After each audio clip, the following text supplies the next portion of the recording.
Registration டெஸ்கில் பார்த்தீங்கன்னா நீங்கள் இதை செக் பண்ணிவிட்டு அவங்க வரவங்கெல்லாம் கூகுள் பே இதெல்லாம் இருக்கான்னு பார்த்துட்டு இந்த ஆண்டாளும் அரசு நம்ம இப்போ நடத்த போகிற ஈவெண்ட்டில் ரெஜிஸ்டர் பண்ணியிருக்காங்கல்ல, ஸோ வரும்போது அவங்களுக்கு என்ன ப்ரொசீஜர்னு கேட்குறாங்க. கண்டிப்பாக அது போகிறீங்க. இதை பற்றி நானே சொல்லணுன்னு இருந்தேன். ஆக்சுவலாக பார்த்தீங்கன்னா ரெஜிஸ்ட்ரேஷன் டெஸ்கில் நீங்கள் ஆல்ரெடி பே பண்ணவாளாக இருந்தேன் அப்படின்னா நீங்கள் அந்த ஸ்க்ரீன்ஷாட் இருக்கும் இல்லையா, நீங்கள் பேமெண்ட் பெய்டு அப்படின்னு போட்ட ஸ்க்ரீன்ஷாட் இருக்கும்ல, அதை எடுத்துடுவாங்க. இல்லை ஒரு சிலர் வந்து நீங்கள் ரெஜிஸ்டர் பண்ணும்போது உங்கள் பேர் கொடுத்துருந்தீங்கன்னா அந்த பேரோட இந்த ஸ்க்ரீன்ஷாட்டையும் எடுத்துடுவாங்க. ஏன்னா ரெஜிஸ்ட்ரேஷன் டெஸ்கில் பார்த்தீங்கன்னா இவர் தான் அங்கே இருப்பார், நீங்களும் அப்படியே பார்த்துடலாம். ஸோ இவர் தான் ரெஜிஸ்ட்ரேஷன் டெஸ்கில் இருப்பார். நீங்கள் வந்துட்டு அவர் இங்கே அங்கே இருந்தாருன்னா ஜஸ்ட் உங்களோட காமிங்க, இந்த மாதிரி நான் பே பண்ணியிருக்கேன் அப்படின்னு சொல்லி காமிச்சிட்டு வந்தீங்கன்னா உங்கள் நேமை டிக் பண்ணிவிட்டு ஒரு டேக் ஒன்று கொடுப்போம் கையில்.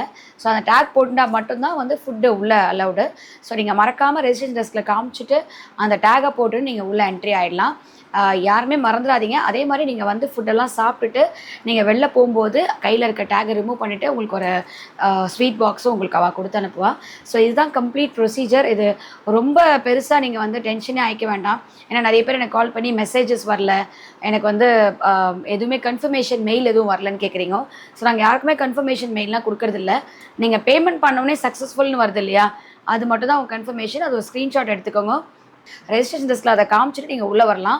அப்படி சப்போஸ் நீங்கள் உள்ளே வந்து கொஞ்சம் ரஷ்ஷாக இருக்குது டைனிங் ஹாலில் அப்படின்னா நீங்கள் முகூர்த்த ஹாலில் நிறைய கச்சேரிலாம் வச்சுருக்கோம். பார்த்தீங்கன்னா விவி பிரசன்னா சார் தான் வந்து குழந்தைங்களோட ஆண்டாளும் அந்த நிகழ்ச்சிக்கு வந்து அவர் தான் வந்து ப்ரைஸ் கொடுக்கறதுக்கு வரார் குழந்தைங்களுக்குலாம்.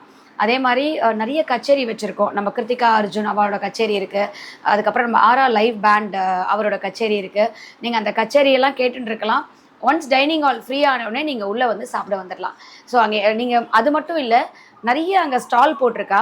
நீங்கள் எல்லாருமே கண்டிப்பாக தவறாமல் வந்து அந்த ஸ்டால் எல்லாமும் விசிட் பண்ணிவிட்டு நீங்கள் டைனிங் ஹாலுக்கு வரணும்னு நான் கேட்டுக்கிறேன். ஏன்னா ஒவ்வொருத்தரும் உங்கள் எல்லாரையும் மீட் பண்ணுன்றதுக்காக தான் அங்கே ஸ்டால் போட்டிருக்கா. எல்லாருமே வெட்டிங் ரிலேட்டட் ஸ்டால்ஸ் தான்.